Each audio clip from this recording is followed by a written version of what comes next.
Hello and welcome back to a document deep dive, a series actually, probably two, maybe three videos, we will see how long it takes.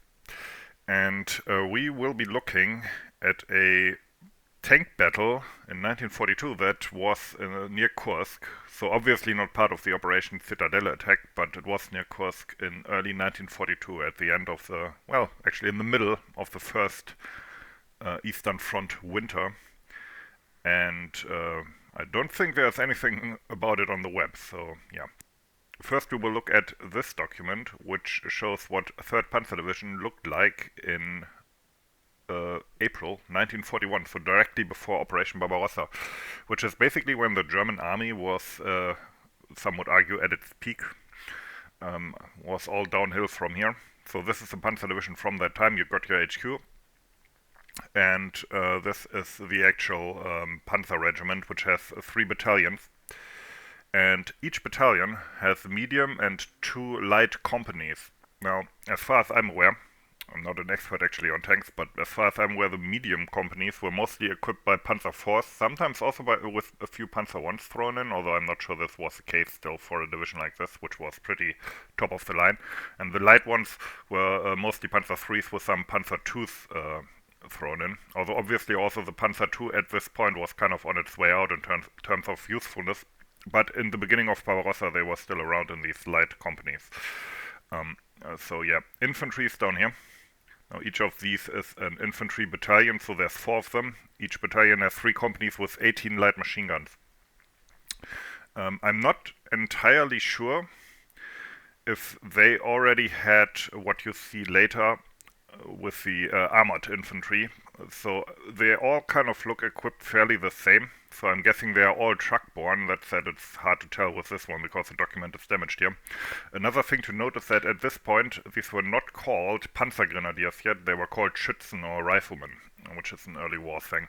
We will be looking mostly at the Panzers. So anyway, this was this Panzer Division at full strength before Barbarossa. You can see the artillery down here. Not going to go into that. Reconnaissance troops, there's some flak here, and pioneers and so on. Now, what we will look at now is one of those how it started, how it's going kind of things. We will skip ahead to January 1942.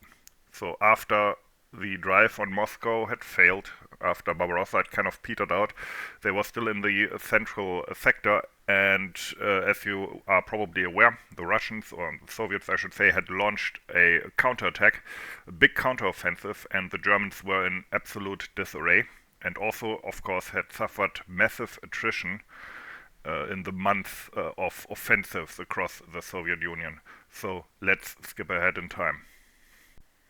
So here we go, the 4th, or maybe 3rd, it's kind of smudged here, of January 1942.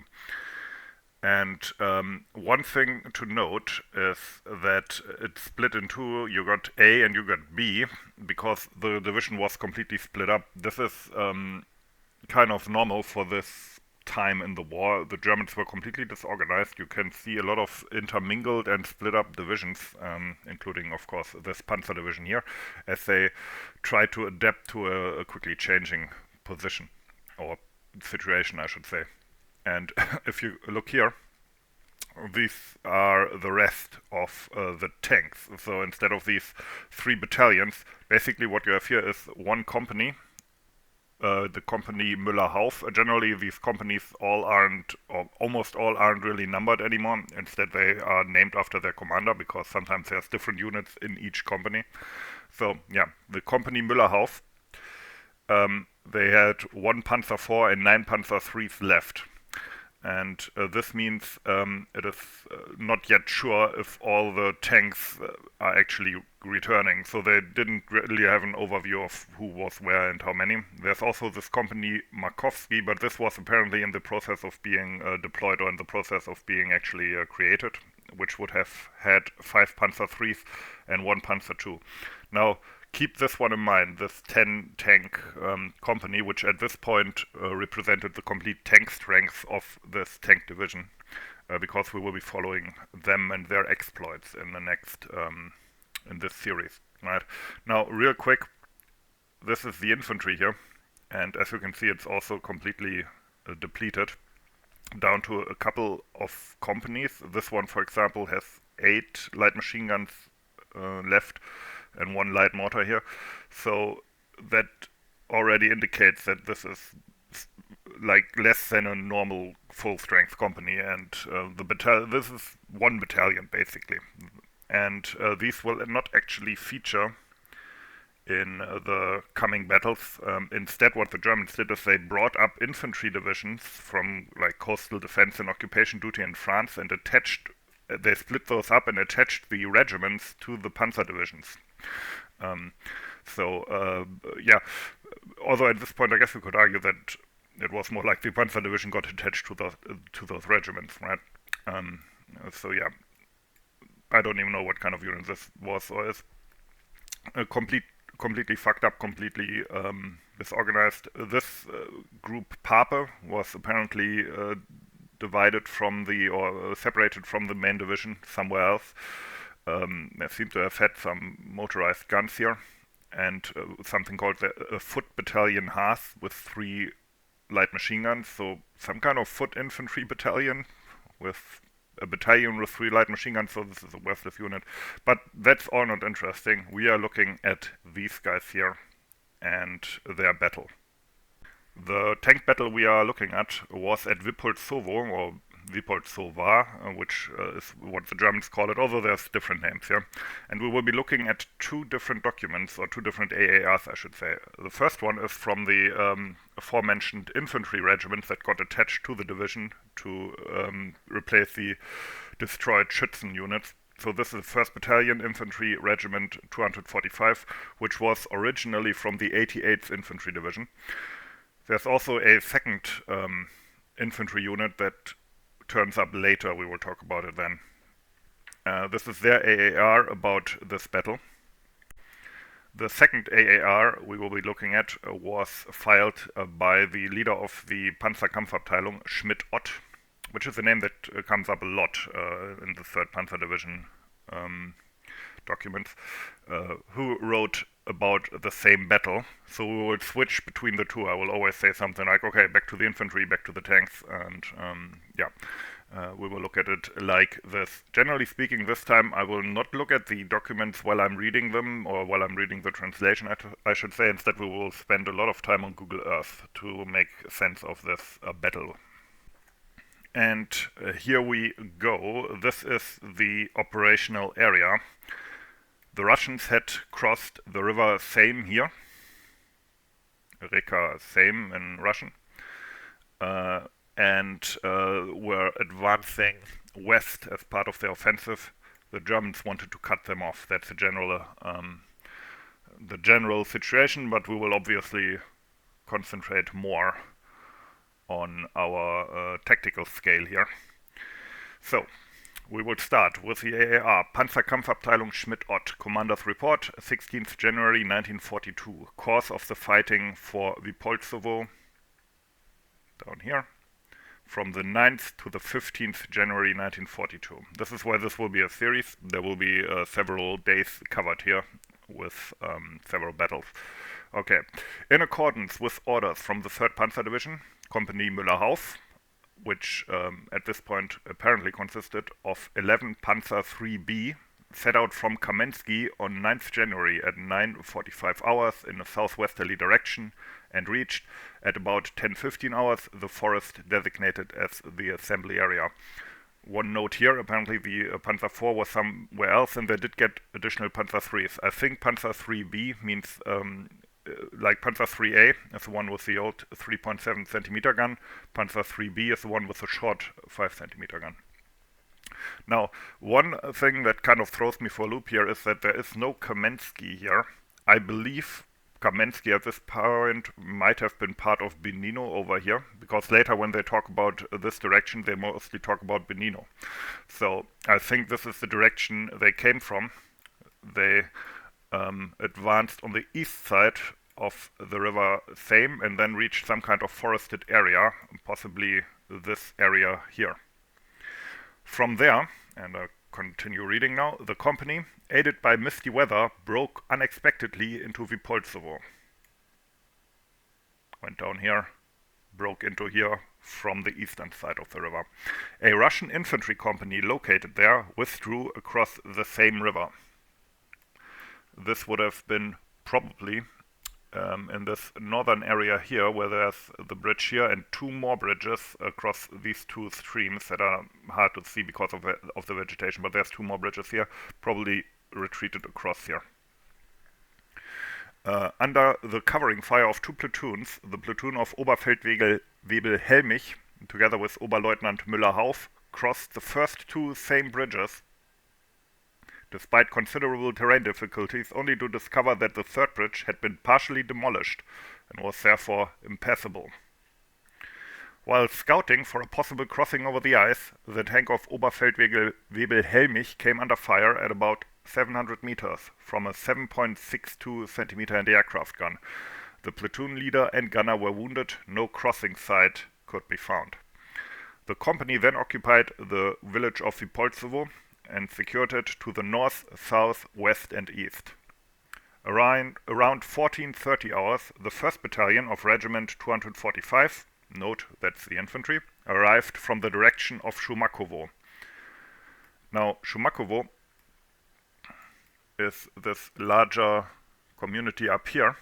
However, I think the Germans call these houses also a part of Shumakowo. At least that's what I can tell from a sketch that I will probably show later, or maybe in a later video, to not spoil anything. But yeah, this part the Germans also considered part of Shumakowo. So this is where the infantry came. Rearward movements of a Russian battalion towards south were observed. So down here, retreating from the German infantry. Around 1500 hours, contact was established with 1st Battalion, 245th Regiment. According to civilians, 2 days earlier, 10 heavy and 5 light Russian tanks had crossed the Seine, here, heading northwest. Now, we will now switch, we go back in time a bit, switch to the infantry that has just linked up with the tanks here. So, this is the after-action report, 1st Battalion, 245th Regiment from the 88th Infantry Division. Also obviously 9th January 1942. I read out, on 9th January 1942 the battalion, reinforced by 2 assault guns, 1 Panzer IV, note that is probably the Panzer IV from 3rd Panzer Division, 1 platoon of infantry engineers and 1 platoon of assault engineers launched an attack from Melidovka along the western bank of the same river in a southeasterly direction. Melidovka is up here. So they advanced along this axis towards Shumakowo. In a swift advance, Shumakowo was taken, and at about 1400 hours, the southern edge of Maksimovo was reached. So they were in this area, which apparently is called Mashkino. This is Maksimovo, so they were here on the southern bank of the river Seine, or the western bank, depending on how you want to see it. During this action, 1 15-centimeter gun and 7 trucks with engineer equipment were captured. Major Schmidt, note this is Major Schmidt who runs this infantry battalion. The Panzer battalion was Oberstleutnant Schmidt-Ott, right? So 2 Schmidts, bit different.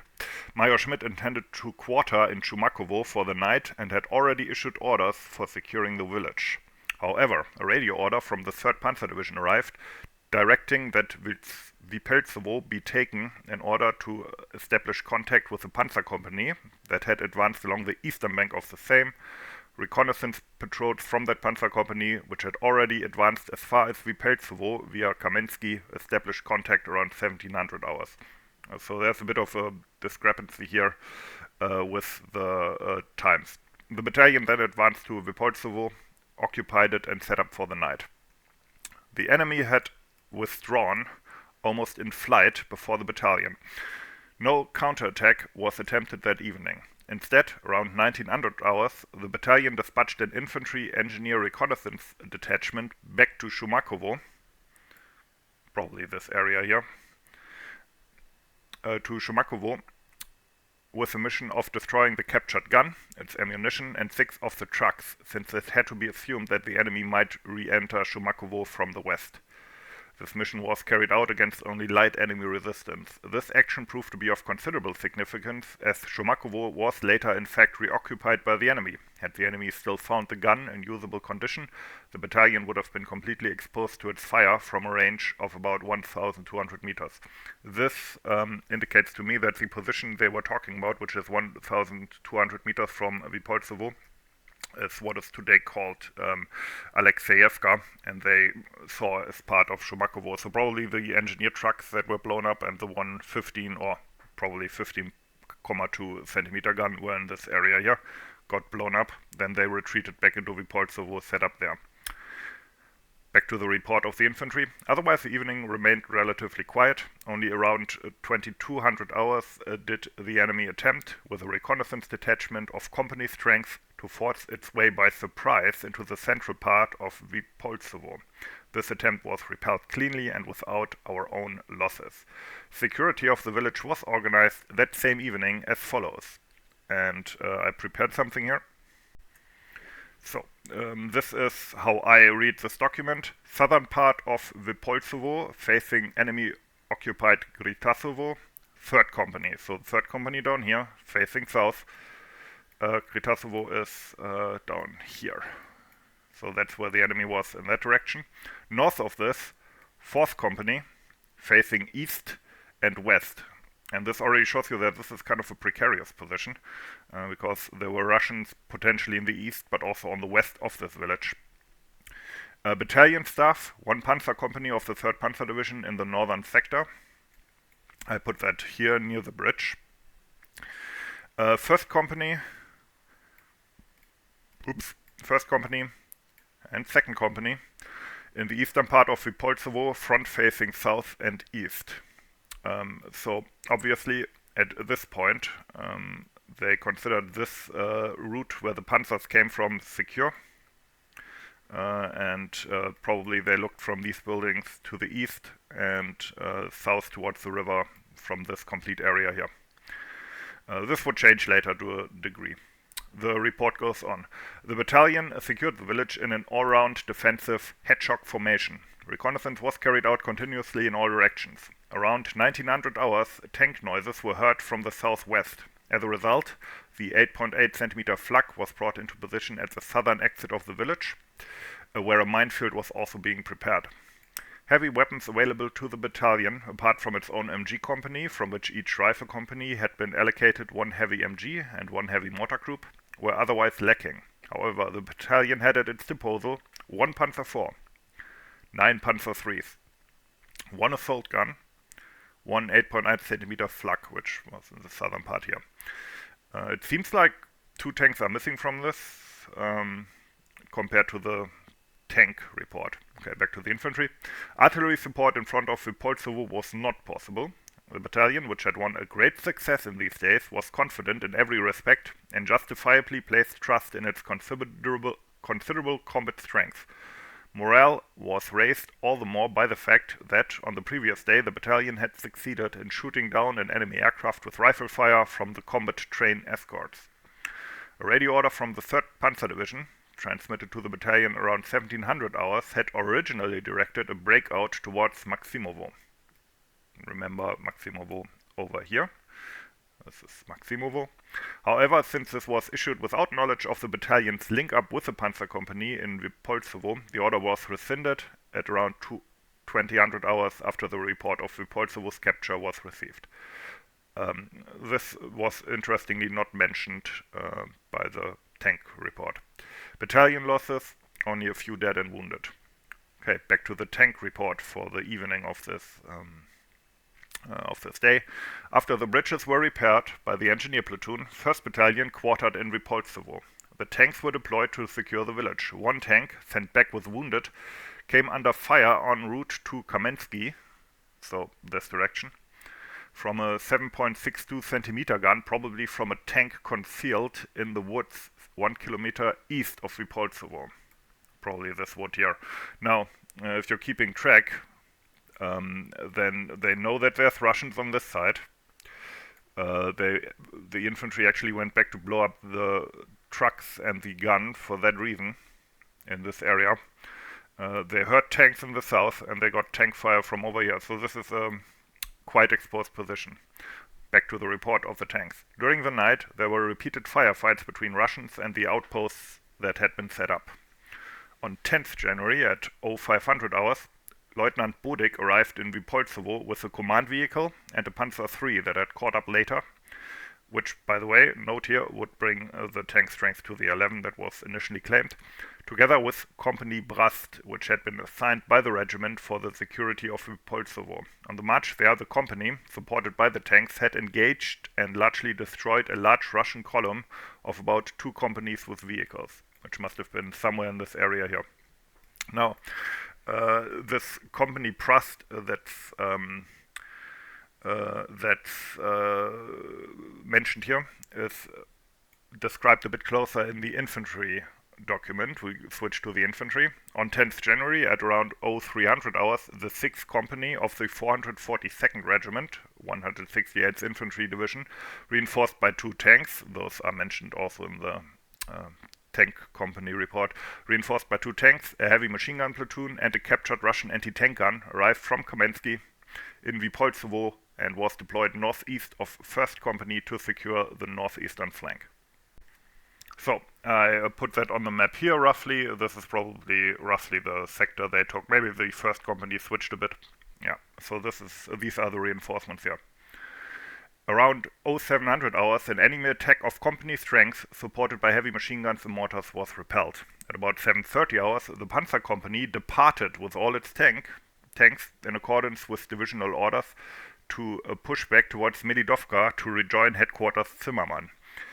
At the exit of Shumakovo, so they went down here into Shumakovo. At the exit of Shumakovo, it came under heavy fire from 4 to 6 enemy tanks, resulting in the loss of 3 of its own. Consequently, around 0900 hours, the company withdrew with its remaining tanks back to Battalion Schmidt, since breakthrough was impossible. So they returned back across the bridge, back into the village. Now, the Panzer documents actually go into a bit more detail here. I will read from them now. At about 0700 hours on 10th January, Company Müller-Hauf, in accordance with divisional orders, advanced towards Shumakovo to establish contact with Regiment Zimmermann.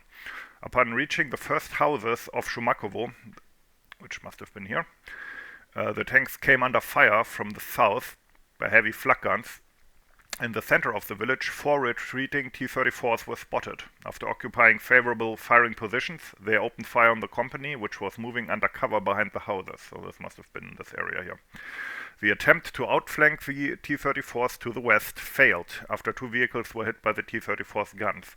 When the T-34s advanced southwards against the company, closing in on Company Müller-Hauf, despite the hits they had sustained, 2 more of our vehicles being struck in the process, Oberleutnant Müller-Hauf ordered the company to withdraw to Wypolzowo. This was all the more necessary since Wypolzowo was already under heavy artillery fire, and the 1st Battalion 245th Regiment was observed withdrawing northwards, raising the danger that the company's retreat across the bridge might be cut off by the Russians. Further maneuvering against the enemy tanks would in any case have been impossible, as the company had fuel only for a few more kilometers. Oberleutnant Müller-Hauf personally covered the withdrawal across the bridge with his own vehicle against the pursuing enemy tanks. Wypolzowo was then secured as before by the tanks in 1st Battalion. The bridge across the same was prepared for demolition, with a demolition squad from 1st Battalion positioned near it. So, probably this bridge, logically. At 14:30 hours, 2 tanks sent back to Kamensky with wounded, so it must have been in this direction again, ran into a Russian attack on Kamensky itself and were able to make a decisive contribution to repelling that attack by firing into the enemy's rear. Back to the infantry document. In Wypolzowo itself, heavy artillery fire struck at roughly hourly intervals, especially in the area of the Panzer Company, in the village center, and at 3rd Company's positions on the south. Part of this fire came from enemy tanks at a range of about 1,800 to 2,000 meters. At that distance, the enemy tanks delivered almost pinpoint fire on any target that appeared. Our own tanks, particularly the assault gun, were especially affected by this. Even when they attempted to take cover behind houses, the enemy tanks fired directly at the buildings, which were easily penetrated by their shells. In this way, heavy hits were scored against our own armored vehicles. Our panzers and assault guns could not return this fire, as their guns had no effect at such long range. Thus, our tanks and assault guns were literally driven from house to house and from one piece of cover to another. At nightfall, a casualty transport of 5 tanks was sent back to Kamensky. During the night, there was mostly harassing fire, accompanied by minor Russian attacks with small forces, all of which were successfully repelled. So apparently they evacuated wounded again in this direction here. The tank documents go into a bit more detail and also tell a slightly different story. Around 1600 hours, say the tanks, Unteroffizier Treber, with the Panzer IV that had arrived together with 1st Battalion, succeeded in knocking out a T-34 at 800 meters using special ammunition. Later that night, this tank was towed away by another T-34. By other T-34s. At 1800 hours, infantry advanced from the south. Enemy infantry advancing from the south was thrown back by a counter-thrust led by Lieutenant Huhn. The night then remained quiet. So yeah, as you can already tell from this situation, they were at this point mostly cut off, but especially during the night they apparently could still reach their own positions somewhere up here. So Kamensky, wherever that is, probably in this area. But yeah, the situation became kind of desperate here. For the 11th January, we returned to the infantry. Over the course of 11th January 1942, Russian attacks intensified. Beginning at 05:35 hours, attacks from the north were directed against 6th Company, accompanied by heavy mortar fire on that company's sector. The fire from the Russian heavy mortars had a significant effect throughout the entire battle and was responsible for the majority of the casualties. Fire was delivered from ranges far greater than what German heavy mortars were capable of. From all sides, there was strong enemy reconnaissance activity against the now completely encircled battalion, ski troops and men in white snow smocks. Around the entire area, enemy messengers and supply traffic were observed, particularly in the southwest and south. The anti-tank gun, captured one, of 6th Company, was knocked out by a direct hit. The enemy placed sustained fire on all company sectors from positions that could not be observed, mainly flanking from the south and southeast. For example, around 0930 hours, mortar fire struck 6th Company. At 1000 hours, very heavy artillery fire hit the Wypolzowo road and continued for some time. Our own reconnaissance patrols reported that adjacent parts of the village north of Wypolzowo, which probably would have been Maksimovo, and areas to the south were occupied by the enemy. Likewise, the higher Kolkhoz, located 1,200 meters southeast of Wypolzowo's center, was in enemy hands. I believe that this is this building complex here that looks like it was a Kolkhoz at some point. Enemy heavy mortars observed in Shumakovo were engaged by our own heavy mortars and tanks. Now, the tanks report for the same day. In the morning of 11th January 1942, Wypolzowo came under heavy enemy artillery fire, partly also fire from T-34s in the direction of Shumakovo. Probably the tanks that drove them out earlier.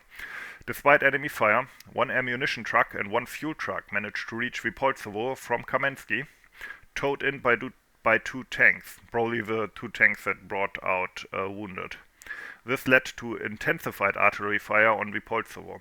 This artillery fire caused considerable losses both among the infantry battalion and among the tank crews. Radio contact with the battalion was lost when the command vehicle received a direct hit. 2 tanks carrying wounded were again sent back to Kamensky. The intention to tow the nearby fuel truck to Kamensky with one of these tanks could not be carried out as the truck was set ablaze by artillery fire. Back to the infantry report. Around 1200 hours, the 8.8 centimeter flak was knocked out by a barrel hit. At 1240 hours, 6th Company, 442nd Regiment, reported heavy casualties from mortar and artillery fire and strong enemy pressure advancing from the northwest. So, again, probably from Maksimovo. At the same time, fire from enemy tanks in Shumakovo began, forcing our only assault gun to withdraw to avoid destruction. The tank committed to support 6th Company was destroyed by the enemy. At 1310 hours, the Russians penetrated the burning houses that had been evacuated by 1st Platoon, 6th Company. Heavy mortar and heavy artillery fire continued to strike with precision at our tanks positioned in the village center. We had no means to silence the enemy's heavy weapons. Between 1410 and 1430 hours, the fire intensified, coordinated with tanks delivering flanking fire from the south. Anti-tank and artillery fire from Shumakovo, as well as from the west and southeast, hit Wypolzowo. At 1500 hours, the Panzer IV, immobilized due to engine failure, was knocked out by enemy tanks from Shumakovo. Note that according to the Panzer documents, it was still active later, so it's possible that they either repaired it or this is just wrong. At 1510 hours, the enemy attacked 3rd Company with a force of company strength. Enemy tanks from Gridazovo destroyed the battalion command post and other strongpoint houses with direct hits. As a result, the commander of 4th Company was wounded, assault gun leader Oberleutnant Deuter was severely wounded, and the commander of the Panzer Company was killed.